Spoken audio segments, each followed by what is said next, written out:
नमस्कार दोस्तों, मैं रजत सिंघल एक बार फिर आपका स्वागत करता हूं मनी मैरिज चैनल पर। दोस्तों, आज इस वीडियो में मैं बात करने वाला हूं आपसे इनकम टैक्स की जिन जिन ट्रांजैक्शंस पर नज़र रहती है उन ट्रांजैक्शन से आपको बचना नहीं है, क्योंकि बच तो आप सकते नहीं अगर आप वो कैश ट्रांजैक्शंस, बैंक ट्रांजैक्शन, कोई भी लेन देन उस लिमिट से ज़्यादा करेंगे तो वो ट्रांजैक्शन की जितनी भी ब्यौरा है वो आपका इनकम टैक्स तक तो ज़रूर पहुंच जाएगा।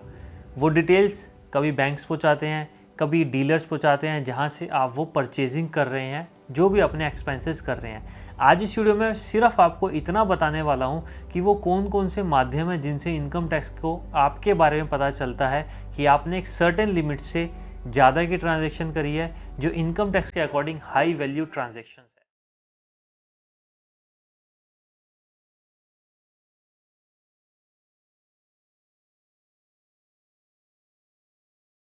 सबसे पहले बात आती है सेविंग अकाउंट की। अगर आपका सेविंग अकाउंट है और आपने through out the financial year उसके अंदर 10 लाख या 10 लाख से ज़्यादा कैश डिपॉजिट किया है,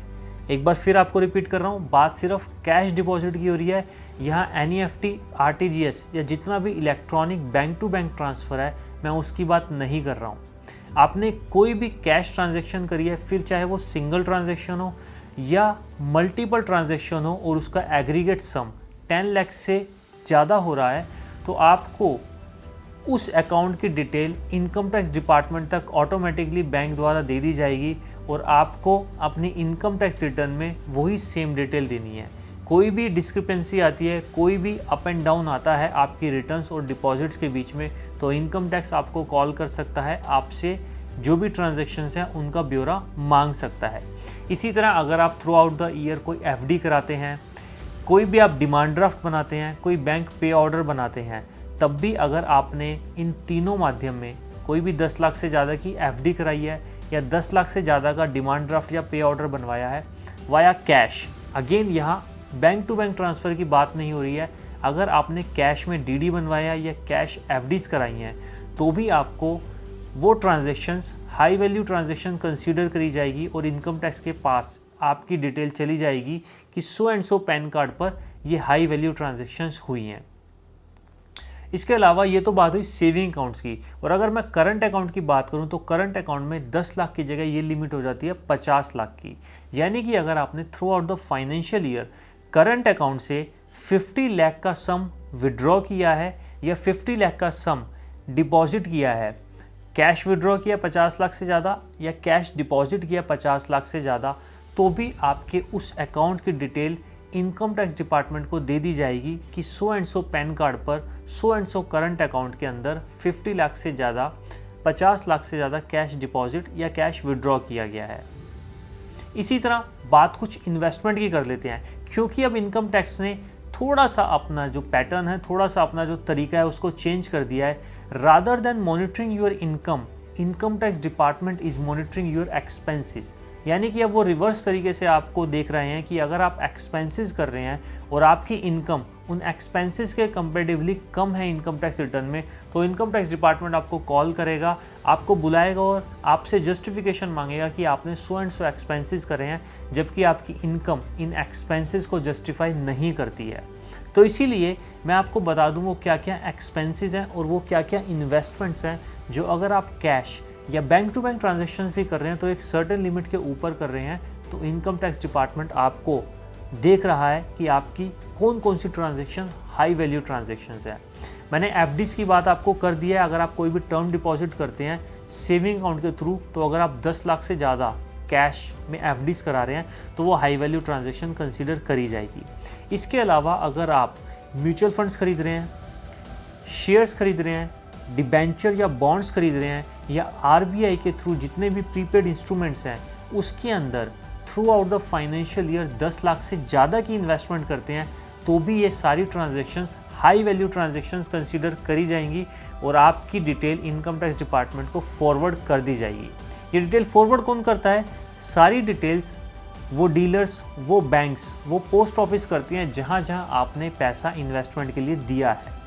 ये तो बात हो गई इन्वेस्टमेंट की। अब नज़र डाल लेते हैं कुछ एक्सपेंसेस पे। सबसे पहले आता है फॉरेन टूर्स। अगर आपने फॉरेन टूर्स के लिए फॉरेन करेंसी के अंदर एक्सपेंसेस करे हैं, यानी कि आपने फॉरेन करेंसी बाय करी है, तो भी 10 लाख की ये जो लिमिट है उसका आपको ध्यान रखना पड़ेगा। 10 लाख की लिमिट से ज़्यादा अगर आप फॉरेन करेंसी में इन्वेस्ट कर रहे हैं या अपने बैंक के थ्रू या किसी भी माध्यम से आप 10 लाख की फॉरेन करेंसी खरीद रहे हैं, तो आपका pan number income tax department के पास फ्लैश हो जाएगा। वहाँ डिटेल दे दी जाएगी कि सो एंड सो पर्सन ने सो एंड सो पैन कार्ड पर 10 लाख से ज़्यादा की फॉरेन करेंसी परचेज करी है। तो आपको अपनी इनकम टैक्स रिटर्न में 10 लाख की जो आपने फॉरेन करेंसी या उससे ज़्यादा की फॉरेन करेंसी परचेज करी है, उसकी कंजम्पशन डिटेल या आपने क्यों वो करेंसी बाय करी है, उसकी सारी डिटेल्स इनकम टैक्स डिपार्टमेंट को ITR के माध्यम से देनी पड़ेगी। देखिए, ये जितनी भी ट्रांजैक्शंस हैं, मैं आपको कोई डरा नहीं रहा हूँ, मैं आपको ये नहीं कह रहा हूँ कि आप ये ट्रांजैक्शन नहीं करिए।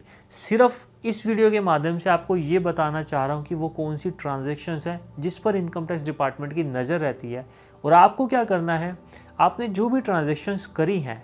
उन ट्रांजैक्शंस का जो भी सही ब्यौरा है, जो भी उनकी सही डिस्क्रिप्शन है, उसको इनकम टैक्स रिटर्न में प्रेस्क्राइब्ड कॉलम्स के अंदर जरूर फिल कर दिए, सो दैट कि आपको कोई भी परेशानी नहीं भुगतनी पड़े। ट्रांजैक्शन करने में कोई दिक्कत नहीं है, दिक्कत सिर्फ इतनी है कि हम उन ट्रांजैक्शन को हाइड करने की कोशिश करते हैं, हम उन ट्रांजैक्शन को छुपाने की कोशिश करते हैं, जिसके चलते इनकम टैक्स डिपार्टमेंट को प्रॉब्लम होती है। इसके अलावा अगर आप क्रेडिट कार्ड यूज़ कर रहे हैं और क्रेडिट कार्ड के अंदर आपने through out the year 1 lakh cash deposit किया है, यानी कि जितने भी आपने क्रेडिट कार्ड के थ्रू एक्सपेंसेस करे हैं, अगर आप उन एक्सपेंसेस का भुगतान कैश में कर रहे हैं और वो cash amount through out the year 1 lakh से अबव हो जाती है, तब भी आपको इस ट्रांजैक्शन की डिटेल्स अपनी रिटर्न में देनी पड़ेंगी। और अगर आप बैंक टू बैंक ट्रांसफ़र कर रहे हैं, तो अगर आपके क्रेडिट कार्ड एक्सपेंसेस 10 लाख से ज़्यादा होते हैं, तब भी ये हाई वैल्यू ट्रांजैक्शन कंसीडर करी जाएगी। इट इज़ नॉट नेसेसरी कि जितनी भी लिमिट्स हैं इनका यूज़ आपने वन शॉट किया हो, यानी कि अगर आपने सेविंग अकाउंट में डिपॉजिट किया है तो आपने इकट्ठे 10 लाख डिपॉजिट करें, तभी इनकम टैक्स डिपार्टमेंट आपकी उस ट्रांजैक्शन को नोटिस करेगा। बल्कि अगर आपने थ्रू आउट द ईयर छोटी छोटी अमाउंट भी डिपॉजिट करके 10 लाख तक आप पहुंच जाते हैं, तब भी आपका account number income tax department में फ्लैश कर जाएगा। बात मैंने अभी क्रेडिट कार्ड की करी है। इसके बाद बात आती है इमूवेबल प्रॉपर्टी की। अगर आप कोई भी प्रॉपर्टी में इन्वेस्टमेंट कर रहे हैं, तो अगर प्रॉपर्टी की वैल्यू 30 लाख को एक्सीड करती है, तब भी ये transaction high value transaction consider करी जाएगी। बट यहाँ पर एक बात जानने वाली है कि इंडिया के अंदर जब भी हम प्रॉपर्टी लेते हैं, तो उसकी registry value as compare to market value काफ़ी कम होती है। फॉर एग्जांपल, आपने कोई प्रॉपर्टी खरीदी जिसकी वैल्यू 70 लाख ऑनवर्ड्स है और उसकी रजिस्ट्री वैल्यू मात्र 25 लाख रुपए है, तब वो हाई वैल्यू ट्रांजैक्शन नहीं कंसीडर की जाएगी, क्योंकि इनकम टैक्स डिपार्टमेंट जो आपकी रजिस्ट्री वैल्यू है उसी को देखता है कि आपने रजिस्ट्री कितने में कराई है। उस अमाउंट के हिसाब से ट्रांजैक्शन को नज़रअंदाज कर दिया जाएगा अगर वो 30 लाख से नीचे की है, भले ही उसकी मार्केट वैल्यू कितनी भी हो। तो यहाँ मैंने आपको कुछ ट्रांजैक्शंस बताई, बैंक से रिलेटेड, आपके एक्सपेंसेस से रिलेटेड और आपके इन्वेस्टमेंट से रिलेटेड। अब एक्सपेंसेस और इन्वेस्टमेंट तो तभी होंगे जब आपकी इनकम होगी। तो एक नज़र आपकी इनकम पे भी डाल लेते हैं कि आपकी इनकम पर इनकम टैक्स डिपार्टमेंट की क्या नज़र है। तो बात मैं यहाँ सिर्फ प्रोफेशनल्स की कर रहा हूँ। अगर professionals through out the financial year 2 lakh से ज़्यादा की सेल्स कैश के अंदर बुक करते हैं, तब भी उसको हाई वैल्यू ट्रांजैक्शन कंसीडर किया जाएगा। मैं मान सकता हूँ आज के टाइम में 2 लाख कोई ज़्यादा अमाउंट नहीं है, बट इनकम टैक्स डिपार्टमेंट की नज़र में आज भी 2 लाख बहुत बड़ी अमाउंट है। इसीलिए जितने भी प्रोफेशनल्स ये वीडियो देख रहे हैं, डिजिटल मोड को जल्दी से जल्दी एक्सेप्ट कर लें, अपना जो भी पेमेंट प्रोसेस है उसको चेंज कर लें। अगर आप अभी भी कैश पे काम कर रहे हैं, तो 2 लाख से ज़्यादा अगर आप कैश रिसीव कर रहे हैं throughout the year as your consultancy, तो उसको इनकम टैक्स डिपार्टमेंट नोटिस कर रहा है। और अगर आप उसका ब्यौरा इनकम टैक्स डिपार्टमेंट को देते हैं, तो इसको हाई वैल्यू ट्रांजैक्शन कंसीडर किया जाएगा। तो आज इस वीडियो में मैंने आपको कुछ 10-15 ट्रांजैक्शंस बताई हैं जो कि इनकम टैक्स डिपार्टमेंट की नज़र से हाई वैल्यू ट्रांजैक्शन है। आप इन ट्रांजैक्शन को नोट कीजिए। वीडियो के डिस्क्रिप्शन में भी मैंने आपको ये ट्रांजैक्शन लिखित तौर पर दी हैं, जिसके माध्यम से आप अंदाज़ा लगा सकते हैं कि कहाँ कहाँ आप लैग कर रहे हैं, कहाँ कहाँ आप चूक रहे हैं। तो आशा करता हूँ, उम्मीद करता हूँ मेरी ये वीडियो आपके लिए बहुत यूज़फुल रहेगी। वीडियो देखने के बाद अपनी उन कैश ट्रांजैक्शन पर, अपनी उन हाई वैल्यू ट्रांजैक्शन पर आप एक बार ज़रूर रोक लगाएंगे और ये देखेंगे कि आपको कहाँ कहाँ कमी आ रही है।